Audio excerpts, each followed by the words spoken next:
There are 80 active cases of coronavirus in Victoria, with 2 new cases since yesterday. Both of these 2 new cases are close contacts of other positive cases, were quarantined at home and are no risk to public health. One case was reclassified that was a false positive. I am sad to have to confirm that there are 2 further Victorians who have passed away, one male in their 70s, one male in their 80s. These are not recent deaths, they are from some weeks ago. I don't have the exact dates, but I will make sure that that is provided to you once we have the Chief Health Officer's Chief Health Officer's media release later on today. Both of those deaths are linked to residential aged care. We send our condolences to those families, of course, and wish them all the best at what will be a very difficult time. There are just 3 Victorians in hospital due to coronavirus at the moment, and none of those 3 are in intensive care. A total of 3,106,653 test results have been received since the beginning of the pandemic. That is some 24,673 test results since yesterday. That is a massive number, and I want to send a very big thank you to every single one of those nearly 25,000 people who went and got tested. This is critical. If we have a complete picture, if we know that you've got it, then we can make sure that you don't spread it. That's the absolute key. I know it sounds a bit counterintuitive, but we want to find the cases that are there so that we can wrap support around you and make sure that you don't unknowingly give it to anybody, whether it be people you love and live with or people that you've never met. By coming forward and getting tested as soon, I mean within hours of you registering symptoms, not waiting a day, not waiting at all, going and getting tested is arguably the most important thing you can do. With those results, then we know where the enemy is, we can fight the virus, we can stop its spread, and we can support you and your family to make sure you've got everything you need and that your health is an absolute priority. Helps your family, protects your family, and protects every single family. I can't tell you how pleased I am to 24,673 tests. That is a huge number, and we're deeply grateful to everybody who came forward and got tested. There are 6 healthcare workers who are active cases. The rolling 14-day average to 27 October is Metro 2.7, Regional Victoria is 0. Cases classified as unknown source or mystery cases, there are now just 3 mystery cases, and they are all in metropolitan Melbourne. That is to say, there are no active cases in regional Victoria, so those 2 from the Goulburn Valley who have been doing the time they need to do in our numbers are now free and clear, as it were. But I just did want to make the point that whenever there's an outbreak, we remain in contact with people for 28 days just to see if there's any support that they need, anything we can do for them. This is not a good thing to get. No Victorian should take lightly the prospect of getting this virus. We don't know everything about this virus. When science talks about a novel virus, it's basically just a short form of saying we don't know everything we should know and need to know about this virus. We've not seen this before. And there is significant international evidence that this is not like a common cold. It can, for some people, linger. It can have lasting health issues. And of course, we know tragically, this can, for the vulnerable, and indeed some healthy people, be absolutely fatal. So that support, that ongoing support, is very important, and that's exactly why we remain connected to those people who've been part of an outbreak for much longer than the time they are in our numbers, if you like, long after they've dropped out as active cases. We're still there if they need us to provide support and care. There are now just 3 active cases in residential aged care, and of course that is of very significant importance given the vulnerability in that industry. It is very pleasing to see so few active cases in that setting. Now, I just want to talk a little bit about the reopening of retail and hospitality. Today, some 16,200 retail stores, 5,800 cafes and restaurants, and about 1,000 beauty salons and 800 pubs can reopen their doors. That's around 180,000 workers who can return to work on site. That is an achievement that every single Victorian should be proud of. I want to thank everybody in all of those industries for the very productive way in which they have and continue to engage with us. They know and understand deep down that we've all got to be COVID safe. We've all got to follow the rules to protect staff to protect customers, but also to protect this fragile thing that we've all built, this precious thing that every single Victorian has built. So we're grateful to all of those businesses. They've been through a lot. We've tried to support them as much as we can, and now the greatest support is for everybody to remain vigilant so that we can be COVID safe and open, find that COVID normal, and then lock it in. But it's no small thing to have 180,000 people going back to work today.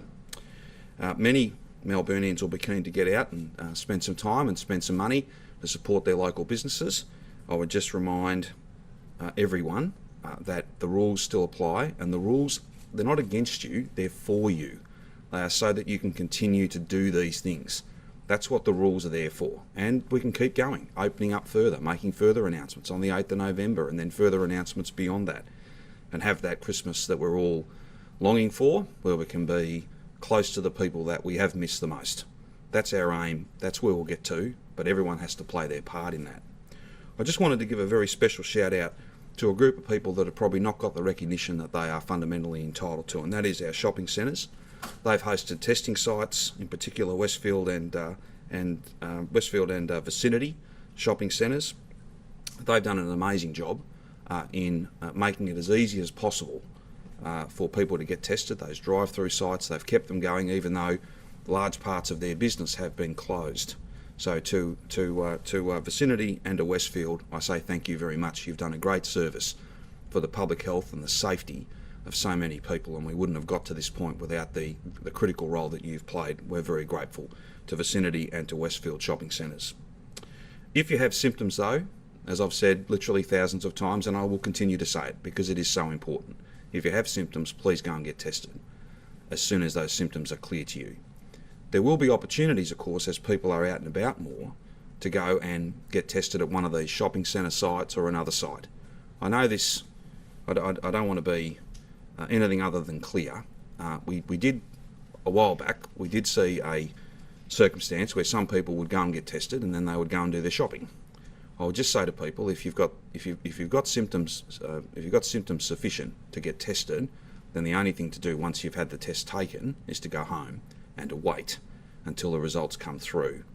Now, the testing commander will be able to speak in a moment about our testing performance, the total number of tests we've had over these last couple of weeks, and a big improvement. It was already very high, but an even better, an even higher percentage of tests that are coming back within that 24-hour period. And of course, many are well and truly ahead of that.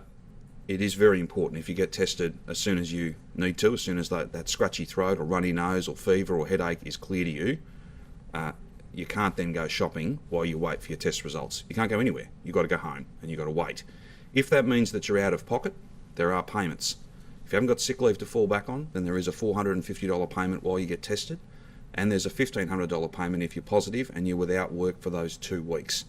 Those payments are very important, and we will pay them quickly, so that if you're protecting other families by not moving around, spreading the virus, we will protect you and support you so that no one has to choose between their bank balance and feeding their kids and keeping everyone else's kids safe. That's not a choice anyone should have to make. And with the payments that we have in place, no one needs to make that choice. And there's further information about that, of course, on the website. Just finally, a couple of other, not so much clarifications, just I think important additional information, particularly for that hospo sector. I'll read this out because the words are important. It'll of course be on our website, and we'll push this out to all of those venues. You would all remember that from midnight last night, those cafes and restaurants and bars, provided they meet the 1 to 4 square metres, they can have 2 groups of up to 10 inside. They need to be in separate spaces. The following words talk about what a separate space is. So I'll just read that out so that people are clear. Each area must be separated into discrete areas of the premises, which are sufficiently separated from any other areas of the premises. Temporary walls or structures can be used to separate indoor spaces.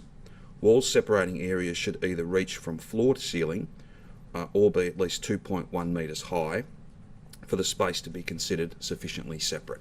So it doesn't have to be a wall, it can be a temporary structure that separates those spaces. The main message here is we can't have 2 groups of 10 that kind of de facto become 1 group of 20 because they're not sufficiently far apart that they are essentially at the same gathering in the same space. Inside is 20 times more dangerous than outside, and it's really important that we have those spaces separated. But common sense is an important part of that. It's not the physical barrier as much as it is keeping people apart. So a temporary structure will work, and we'll work with the industry around how that works, but I'm sure that'll be welcome news. It's not a wall that you need. It's not a separate room. You can separate within one space using a temporary structure. I'm confident, very confident, that will be good news for the hospitality sector. Of course, COVID safe planning is very important in all of these settings. I had a conversation with the Managing Director of Wesfarmers this morning. They've had about 100,000 people register online to go to some of their retail outlets. I understand there were many people at various Kmart stores at 12:01 this morning, probably buying Halloween costumes and things of that nature, and other critically important things. But I would say this works best always when there's a strong partnership, and if I can thank Rob Scott and his team, just as one example, but they employ many people and they have many hundreds of thousands of customers. They're very pleased to be back at work, and I'm pleased that they're doing it in a COVID safe way to best practice standards, in fact probably exceeding any standards anywhere in the world. That pre-booking arrangement is a very innovative way of doing things. And again, I think the fact that many people have done that makes the point really clearly that people are prepared to do things they've never done before. They're prepared to go take an extra step to make sure that it's safe, because they know and understand that they've built this. You have built this, and everyone across the community has an investment, a fundamental investment, in making sure that this works. With sympathies, of course, to those two families, which is not from today, it's from a little while ago. I would just say today is a positive day. To have just 2 more cases and to have them contained, to have them close contacts that were locked away, they were away from other people, they were doing as they'd been asked, and we're very grateful for them. We wish them well, but that means that the system is working very well.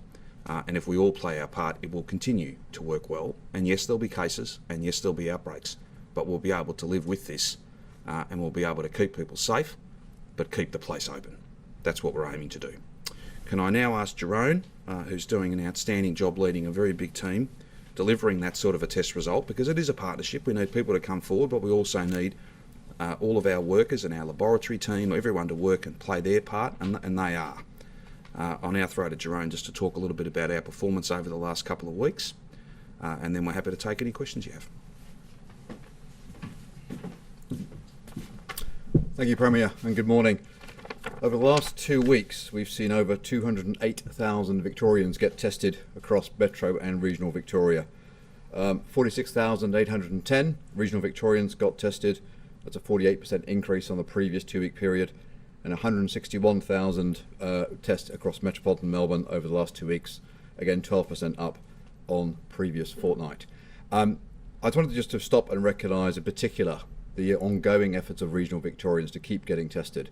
So Premier says we now have no active cases in Regional Victoria, but we've still seen a really strong performance of many Regional Victorians across the entire state coming out to get tested. And if I look at the distribution of tests from the west to the north to the east, it's actually been a very consistent performance, and we're very grateful to every single Regional Victorian who continues to be alert for the signs of COVID, who continues to watch their own health and ensure that they go and get tested at their very earliest symptoms.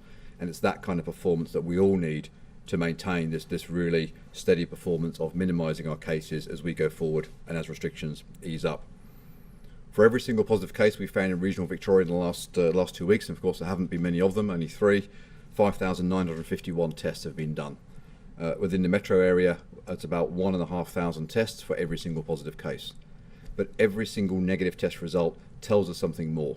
It tells us where the virus isn't, and it gives us a really good understanding of who's coming forward, what the geographic spread is, and where we need to keep searching to detect and control this virus.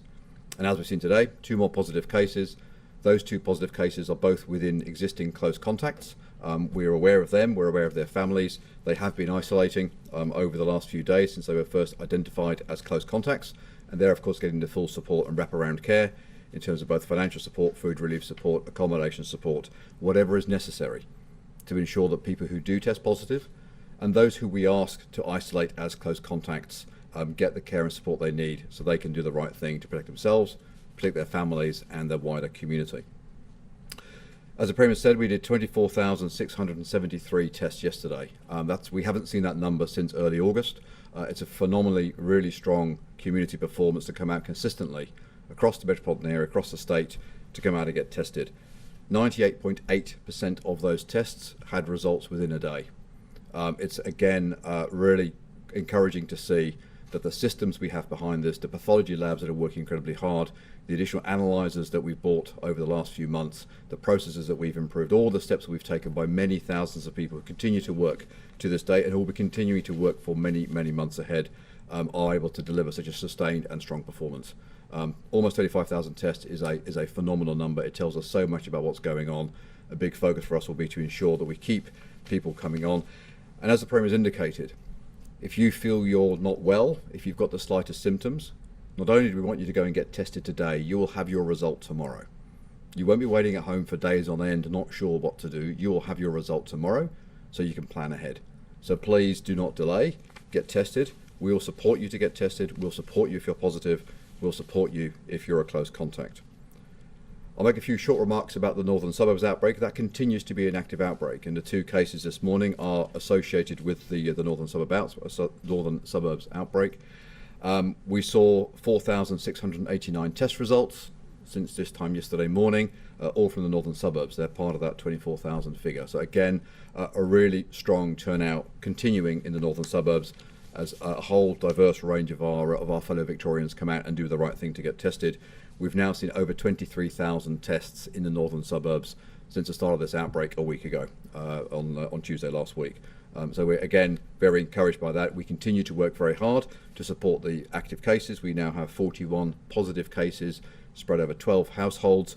All of those are isolating and being supported, and we have many hundreds of close primary and secondary contacts that are also quarantining, and we'll continue to support them over the coming days. Day 11 testing will start in the next few days for the Northern Suburbs outbreak, so we still have, I think, a good week to 10 days of hard work ahead to make sure we support the community, that we ensure we keep going out and getting people tested, and we finally run this completely to ground. Thank you very much indeed. When do you see a time when people might be able to stand up at a bar again and get a drink and not be seated?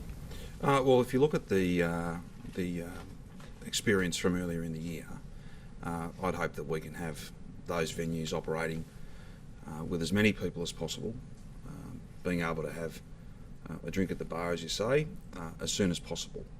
If we handle these next few weeks, all of us as individuals and families, if we all play our part in the next few weeks, then there'll be, we hope, very significant stability come to these numbers. And the longer we can continue to be vigilant, then the better the outcome will be. This is always going to be there in the background, but if it's at very, very low numbers, then it is absolutely manageable, and then that makes possible all sorts of different things. Numbers to increase, inside venues, outside venues, the ways in which people can enjoy all sorts of experiences, whether it's a pot at the bar or being able to sit in a bigger crowd perhaps to watch a game of cricket, and everything in between. Would you say by the end of the year is... Oh, well, we can't be certain, but the Minister will be out to make some announcements about Boxing Day test and some other things later today. We're very hopeful that this strategy is working. Victorians are taking this seriously. They know what's at stake, and the vast majority of people are doing the right thing. And if everyone keeps doing that, if we all keep playing our part, then all sorts of things that have not been possible for months will again be possible soon. Has the cup been finalised? I think the Minister will speak about racing and indeed Boxing Day test later on today. Can't give us a preview now. No, I won't be previewing what he's going to say. He'll put it to you in very clear terms a bit later on. Just on the stability of numbers, that's probably a key thing that the other states are looking at in terms of borders. Have you done modelling with these such low levels about where we could be? No, I think modelling becomes incredibly difficult when you've got such low numbers. For instance, you can the ref rate off the back of 2 days of 0 and a day of 2 will be all over the place because the numbers are so low. So the statistics don't hold as true when you've got such a small sample. I don't think it's unreasonable for other states to wait and see how things go. We're making some very, very big changes. We're all focused on making sure those changes work. I'm confident that Victorians know and understand that it's not just something the government can do, even though it's thousands and thousands of people who are working day and night and working incredibly hard. Every Victorian has to work hard to make sure that we value what we've built. It's not unreasonable to wait and see how things go over the next few weeks, and based on that, if we all play our part, then we can get the borders open, we can have freedom of movement within our state, and we can have freedom of movement to go to other states if people are so inclined to do. But I would commend to them the holiday in Victoria if they're talking about the summer period. That'd be a great way to support those who have done it very tough. Premier, I know you said the hospital visits, I think they're still operating under stage 4. When will that change? Are you in discussions about that? There'll be discussions. I'm not involved in those directly, but there'll be discussions. Those restrictions will remain in place for as long as it's safe to do so. But with so few COVID patients in hospital now, and again, we wish them the very best, those 3 people, to have nobody in ICU, and that's been a theme of recent days. That's very, very encouraging. That means less of the virus moving in our hospital system. But it's also about visitors, is about how much virus is out there in the broader Victorian community. As those numbers continue to fall, then there'll be a time when we can when individual hospitals can make different choices. I know it's very frustrating, but the choices are made for every single patient, and I know it must be incredibly heartbreaking to not be able to see people that you want to see and stay with perhaps for the whole day, for as long as they're in needing the care that they need. But often it's exactly those circumstances where there'll be lots of other patients quite close by who are very, very vulnerable because of the cancer treatment or the cardiac treatment or whatever it might be. So we've got to keep them safe as well. And hospitals don't make those decisions lightly. They've looked at it long and hard and made a very difficult choice, but I think the right choice. And if it was your loved one in there, you'd want that choice made. But I know it's very difficult for those who are being limited in how much they can see people who are very, very unwell. That will change, but safety will guide it. Just on hospitals, the department says that it will release data about how many patients became infected with COVID in healthcare settings. Do we know when we're going to get that? I'm not certain, but I'm more than happy to follow it up for you. Premier, I know you said the other day that you're not averse to pen and paper documentation, but given the weeks we've had to prepare for reopening and the fact that QR code systems for cafes and gyms have worked well in other jurisdictions, yes, why didn't you ensure Victoria had an official QR code system in place ahead of today? Well, there are many different reasons. We've moved to an entirely new IT platform. I see some speculation today about a system that operates in the Australian Capital Territory. That's not a system that can be easily plugged into the best-in-class system that we are building. So we'll have more to say about QR codes in the broadest range of settings soon. But you've got to build one that works seamlessly with the new IT platform that we've built that has helped us deliver these sorts of numbers end-to-end, and also not doing pen and paper long-form interviews. They're all part of an e-system, which means that everybody can see what's in that system wherever they are, in a regional public health team, at the centre, wherever it might be. I would make the point, New South Wales have, as I'm advised, they've moved to pretty much a universal QR system only quite recently, and I think that's a function of the fact that they have, because they've been open for longer and they've taken more steps than we have. We'll get to where they are, but it'll take us a little while. Their numbers are now much, much bigger. It's hundreds of people in venues, not a much smaller number. So we'll have more to say about that soon. We've been preparing to reopen for a very long time though. How long do you think it'll be until we get this set up? Oh, I can't give you a date when I'll make that announcement, but there's a lot of work going on and we're close, and we'll have more to say about that soon. I would just say this is an opportunity, not to be negative about it. I think it's an opportunity to say thank you to all of those different settings who've gone out of their way to build a product that works for them. Because obviously a supermarket's very different to a pub, a hairdresser's very different to a insert whatever example you want. There are lots of different settings, lots of different risks, lots of different customer experiences, and I'm confident we'll get a product that fits seamlessly into what I think is probably the best IT product anywhere in the country, and that's the Salesforce CRM product. It's important that we don't, having built a new system, we don't bolt on a QR code system that needs another system to sit between the two of them. It needs to link. that's exactly what we're building, and we'll have more to say about that soon. Premier, just on indoor settings. In the meantime, I'm very grateful to all those venue operators who are taking this very seriously, and will keep meticulous records, or use apps and pre-booking and all the other stuff. As I said in my conversations with Rob Scott this morning, I think even they are quite surprised about the number of people that have done that pre-booking, and it's a credit to them to offer that, and it's also a credit to the people that have used it. It's not usual, it's not the normal way to go to Kmart, but it's the safe way to go to Kmart if I can mix those two brand names together. Just on QR codes, Inappropriately, I might add.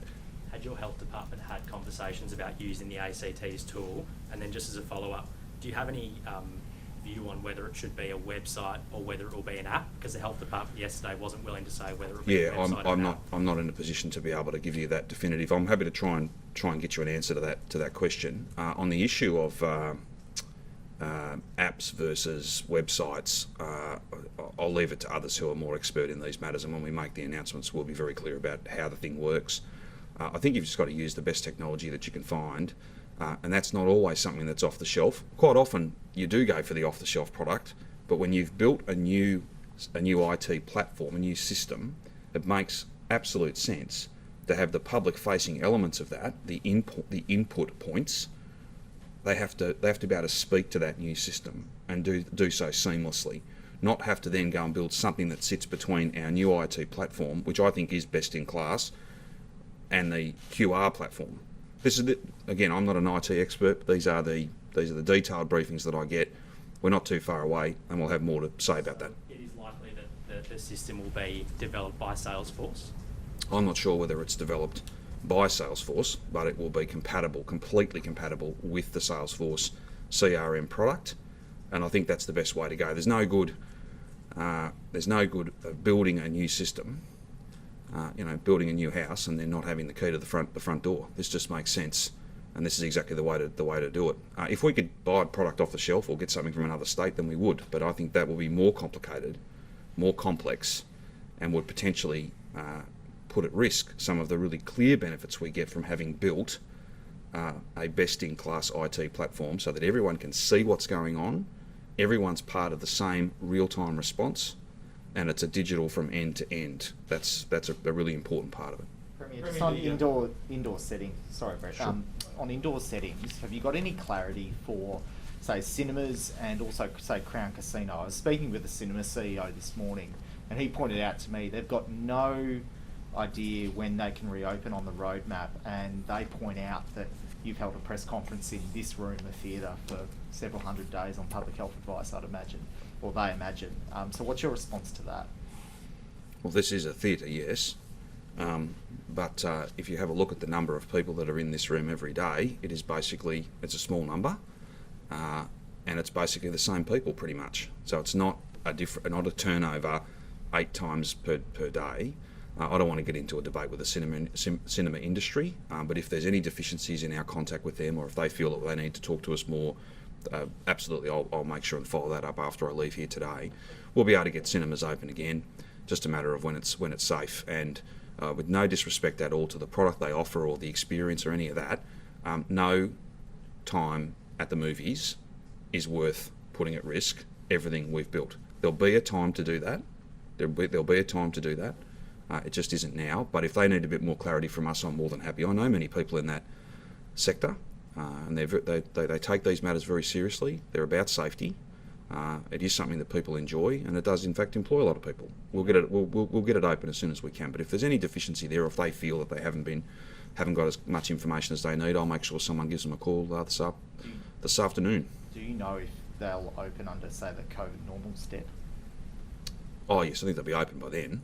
Just a matter of how many people and durations and all those sorts of things, and distances and deep cleaning and all those other protocols, and that's very challenging. But we do know that indoor venues, particularly for lengthy periods of time, are much more risky than outdoor venues.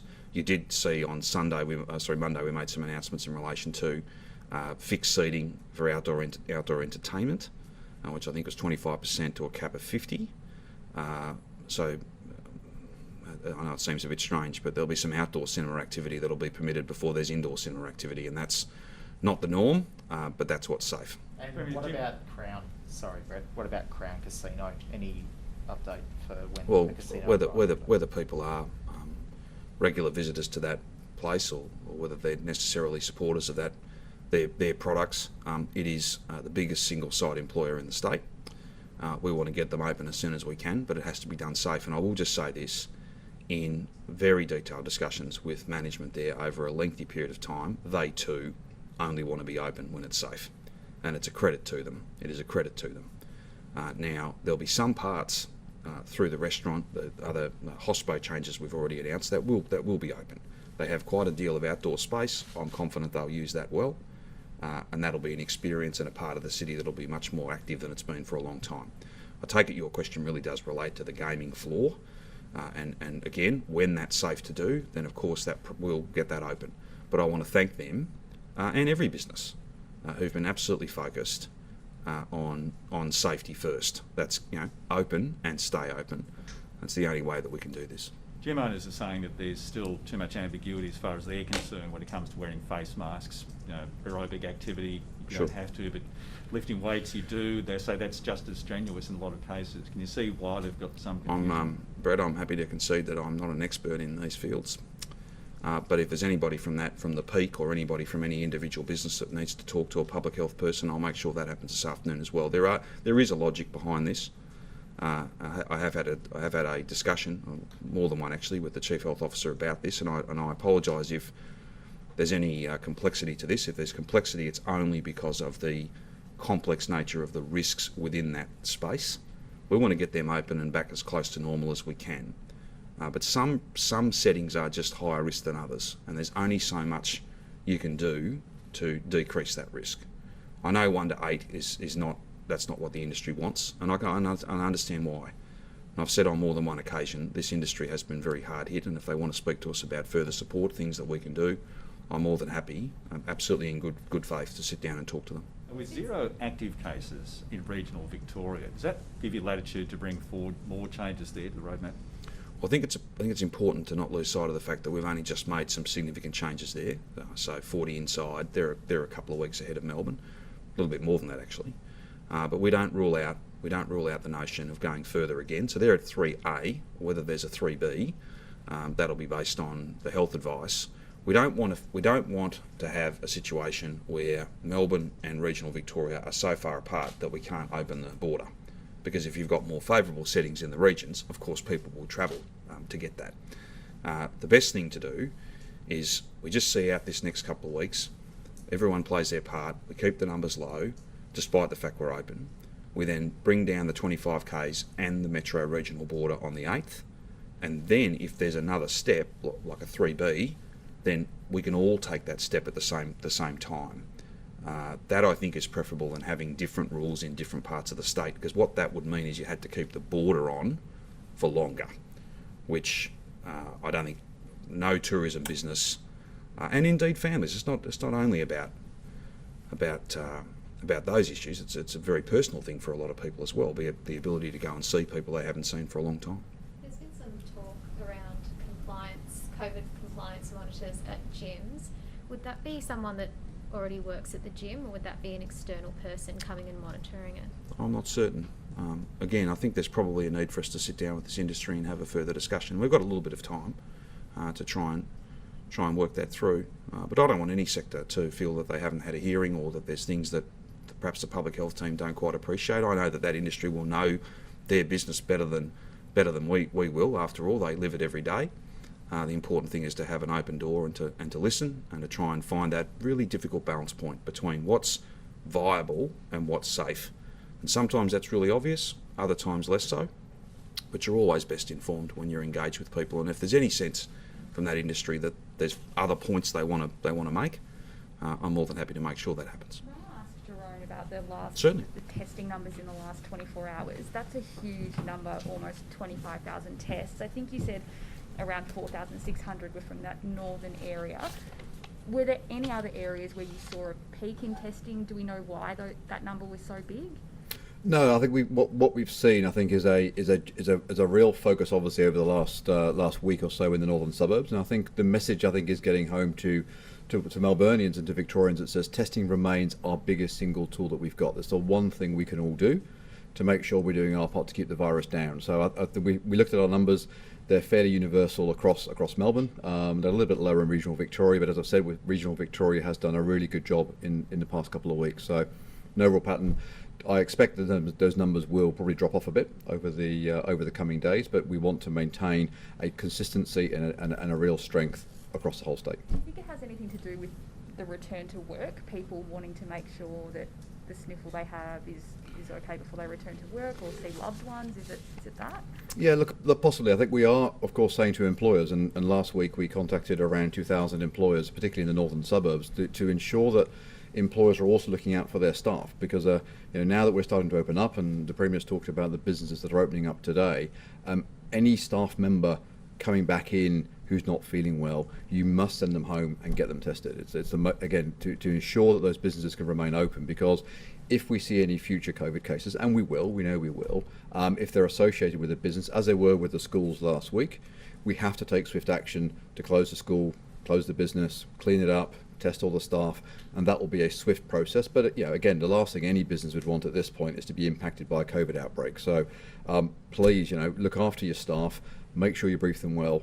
Make sure they don't even think about going to work if they're not 100%. In terms of active cases, we've had only 38 new coronavirus cases in the past fortnight, but we've still got 80 active cases. I guess, is there a lag in clearing cases, and have we got sort of 40 odd people who've been battling the virus for a few weeks but are still considered active cases? No, look, I haven't got the detailed track in front of me, but clearly people take around 14 days to go through their infectious period. They have to go through the day 11 test before we clear them off. There are certainly isolated cases, there always have been, of individuals who take longer to fully recover and to be cleared free from the virus. And of course, as we've seen, particularly in the households over the last couple of weeks, those kind of inter-household transmissions. So a household can be sitting with the virus for quite a long time as it ricochets through individual members of the family. And so all those family members would be considered active even if they might have cleared the virus days ago? No. If an individual clears the virus, they'll be given that personal advice that says, Jerome, you've cleared the virus and you're good to go, whilst other family members and household members are still going through either their isolation because they're positive or their quarantine because they're a close contact. So that still doesn't really explain why we've got sort of more than double the number of cases we've had in the last 14 new cases we've had in the last 14 days. We've had 38, but we've got 80 active cases still. Yeah, I think we've certainly got 42 cases associated with the clusters we've been looking at in the last week. Yeah. Thanks. Just Any more on for me? testing, Jerome, Yeah. I imagine there's lots of thinking in the department about how we keep testing numbers really high into the future when there's less of an awareness of active cases, hopefully, if cases stay low. What are some of the strategies you guys are looking at to encourage people to nudge people into getting tested, even when they don't believe there's much virus circulating? Will there be public awareness campaigns? Will there be new advertising on buses? What happens? So we've done a number of things already. So you'll recall about 4 or 5 weeks ago, we were a little bit concerned about dropping testing rates, particularly in regional Victoria and outer regional Victoria. We worked very hard with local councils to run some specialised local awareness campaigns to kind of nudge people through GP networks, through local community health organisations. So we'll continue to work very closely with our on-the-ground partners to keep people engaged in this discussion about what does a COVID symptom look like. We'll come and talk maybe next week around some of the work we're doing around surveillance testing. So we have proactive surveillance testing in a number of high-risk settings at the moment, and that's an important part for us to have canaries in a coal mine out there in those high-risk areas to make sure that if there's any trace of the virus coming back in, that we pick it up really early on. And of course, we're continuing to focus on things like sewage testing, which again is a really good early warning sign for us that there might be something afoot. And we've seen really good responses to those amber lights in a number of places. Is there any thought being given to sentinel testing at places like GP clinics or other healthcare settings? We'll come and talk more about that. At the moment, where our focus is, we have a number of really clearly defined higher risk industries and industries that they don't generate the virus, but we know that if the virus gets into those industries, the risk of transmission is far greater, and we've seen that over the last 3 or 4 months. We should expect an announcement next week or sometime soon on this. Well, we'll certainly come back and give an update next week on some of the work we're doing in the surveillance space and what those numbers are starting to look like, and how we can working with industry and other organisations to stand that up. So you're looking to expand that high risk testing? Yeah, so we've made a very strong start a couple of weeks ago, and we'll give an update next week on what those numbers are looking like and how that's ramping up. But it's giving us some good signs. Can you provide us with an update on Ararat? I remember there was some traces there. Have any cases been found? No, so we put a pop-up test in Ararat last week. We've done, I think, about 160, 170 tests in Ararat. So again, a great localised community response. We're also working very closely with the correctional facilities there to check that we haven't seen anything coming out of there. That testing operation continues for another few days, and then we'll probably close it down. Speaking of Ararat, Premier, might we ask about the non-COVID issue, the Western Highway Duplication Project, the Supreme Court action now? How concerned are you that may actually see the work halted completely? Well, we've got to get on and get this road built. I made some comments yesterday, and I would just direct you to the statement that's been issued by the traditional owner group. We've moved this road to accommodate significant issues of cultural heritage. There's been court action, there's been agreements, and we have done everything that is appropriate under the agreements that we have reached with those who speak for this country. I mean, no disrespect to anybody else who is deeply interested in these matters, but it should not be glossed over. This road has been moved to take account of very significant cultural heritage issues. We continue to work closely with the traditional owner group for that country, those who speak for that country, and they have issued a statement, and I would refer you to that statement. And I'd also refer you to the fact that, if memory serves me correctly, in recent years we've had 12 people lose their life on that road. It is deadly, it is dangerous, it has got to be improved and upgraded, and that is exactly what I will get done. There's a balance to be struck here. I believe we have struck an appropriate balance. I mean, no disrespect to those who feel very deeply about these issues, but I'm pretty sure that the families of those people who've died on that road, they feel pretty deeply about upgrading this road too, and so do I. There is a balance here, and I think we have struck it, and we're going to get on and get this road built.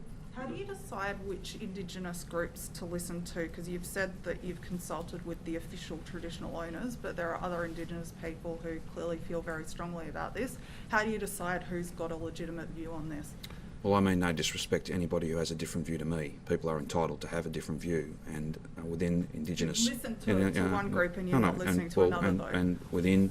So again, let me make the point. I mean, no disrespect to anybody who feels very deeply about these issues. But at the same time, there is a structure, there is a formal recognition of those who are traditional owner groups. That is a process that is agreed and well and truly understood. It doesn't mean that that others may not have a different view, but if we're going to move forward and if we're going to find that balance point between respecting fundamentally cultural heritage, but also getting things done, then that structure will need to continue to serve all of us. That's the view of the government. It's the view of many other governments, I think. But I think we have engaged appropriately. These are sometimes very complex issues. But again, I don't want anyone to gloss over the fact that we have moved the road. The road is not going through its intended route. It has been moved. I mean, no disrespect to those who don't agree with the position. But ultimately, you've got to call these things, when you've got an agreement, honour the agreement, get on, get the thing done. That's exactly what we are doing. But I do acknowledge these are particularly sensitive and particularly emotional issues for many, and I don't expect everybody to agree, but I can't sit here waiting while that road remains deadly. I cannot sit here waiting for 100% agreement. If I did that, then we'd never get anything done, ever. Just on another non-COVID issue, is Beeline's CEO James Pinder still being paid while he's being suspended? I'm not certain of that. I can try and find out for you. I can't comment on the matters that are being dealt with at the moment, but I'm more than happy to ask that question for you. No worries. Your public transport minister says the evidence being led is a disgrace. Do you have a view on that? Well, I have a long-standing practice of not commenting on IBAC matters. Do you know why the Department of Health's website hasn't been updated? It's still showing the old roadmap. I'm not certain of that. I will make inquiries for you. And I know you said Martin Buckle is going to make an announcement about He is, the yes. crowds at the MCG, but you must be pleased that the G has been locked in for the Boxing Oh, Day. very much. Yeah, very much. That's a very important event. There are lots of other events that are much smaller and a long way away from the centre of Melbourne that are just as important, but as a sign of the success that Victorians can be very proud of, that event will be one among many. We'll have more to say about Australian Open tennis. We'll have more to say about all sorts of different events, large and small, in every part of the state. The theme amongst all of them will be twofold. One, they'll all be safe, And two, they'll all be the result of a really strong partnership between our government and people who are running these events and are absolutely and fundamentally committed to making sure that they can occur, but in a safe way, in a COVID-safe way. And we're very, very grateful to them. Very. And as an Essendon supporter, any thoughts on passing of Bruce Reid? Oh, well, I just say to you that there are many legends in the game, and it's appropriate that we reflect on those who've given so much to our great game, and we extend our sympathies and best wishes to family, to teammates, to those who would have regarded him certainly in the highest terms. Can I just finish by saying, unless there's anything else? Can I just ask one more? Yeah, sure. Sorry, just on the hotels inquiry, forgive me if you've answered this before, but have you and the Chief Health Officer submitted the additional documents that were requested of you maybe a week and a half ago, I think? I wasn't asked for documents as such. I was asked a series of questions that were for completeness sake, and yes, that has been submitted. And it was submitted in accordance with the timeline that the board had given me. I can't speak for what Professor Sutton has or hasn't done, but I'm happy to have that inquiry sent to him and he can come back to you. Do you believe that there will be no additional information requested of you or any other person of interest? I certainly wouldn't expect so, given that the questions that were put to me were in every respect about, if you like, completeness sake. I wouldn't expect, but if there's anything else that they need, that isn't a matter for me. They're the ones that are running that. It's an independent process, and if they needed anything else, then we'd be only too happy to give it to them. And still set for November 4? I've got there no decision, no advice. When there's if and when that is a thing, then I'll be only too happy to talk to you about it. And Premier, on a similar subject, you told the hotel quarantine inquiry that DHHS under Jenny Mikakos was to blame for infection control breaches in hotel quarantine. You haven't spoken to her since she resigned, saying she strongly disagreed with your evidence, and she's been very outspoken on Twitter since. Given all of that, do you believe that in hindsight she was the right person to be leading the health response to the pandemic in Victoria? No, I'm not interested in making reflections on things that can't be altered or changed. That's in the past. What I'm focused on, Rachel and all of you, I'm focused on making sure that we can open up safely. Today's a really, again, with the greatest of respect to those families who are grieving, today is a day where we can be optimistic and positive. We've had 2 cases. They had a public health response wrapped around them. They're not a risk to public health. It's the system working well, and 180,000 people are going back to work today. That's something we should be focused on, not these other matters that we can't change, and that I really do think ask me to unhelpfully speculate or be a commentator. I'm much more interested in getting on and getting things done, and today's a really positive day, and one that every Victorian should have a real sense of ownership of and a sense of pride in. We've come a very long way, and it's all down to every single Victorian. And super quickly, do we have a date for the budget yet?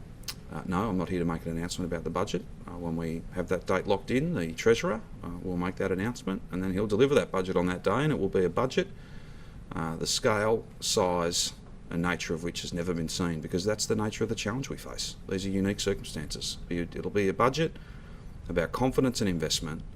It'll be a budget about jobs, but not just for their own sake. It'll be a budget about jobs, because jobs mean families can have safety and security for the weeks and the months and the years to come. That's what the budget will be all about. Why is there no date for it? Well, we're still settling that, and that's the prerogative of the government. With winning elections, you have great responsibilities, but you also have opportunities as well, and we will make announcements when we are ready to do that. Can I just clarify, I know you're Last not one, Brett please. Sutton, but can you clarify the rules around wearing masks while you're dining? Does it have to be while you're eating only, or can you have What it I'm the going whole time? to do is I'm going to defer to Professor Sutton, and we'll get the exact words for you, so there is not even a hint of any confusion in the minds of anybody who's out there enjoying what they've not been able to enjoy for a long time. But I think every patron at every cafe, every restaurant, every staff member, every owner, for profit, for their people, and for public health, will all be out there being very vigilant today, and I'm very grateful to them. Just finally, if I can say, on testing, I was talking to a group of nurses, and they put it to me that they get tested regularly because it's part of their job, but their families are getting tested as well, and it's a real point of pride. And I think one of the reasons why these numbers are at almost 25,000 is that people know that it's a simple but a powerful thing that you can do, and that it's not right if you've got symptoms to not go and get tested. That's not the right thing to do. The right thing to do for your family and every family is to go and get tested. And nearly 25,000 people did that about 24 hours ago, and I'm proud of them and I'm grateful to them. And I just say to every other Victorian, no matter where you are, even most mildest symptoms, please go and get tested, and go and get tested quickly. And if you need support while you wait for your results, 99% of which are coming back within 24 hours, we will provide that support to you. If that's all, thank you very much, and we'll see you tomorrow.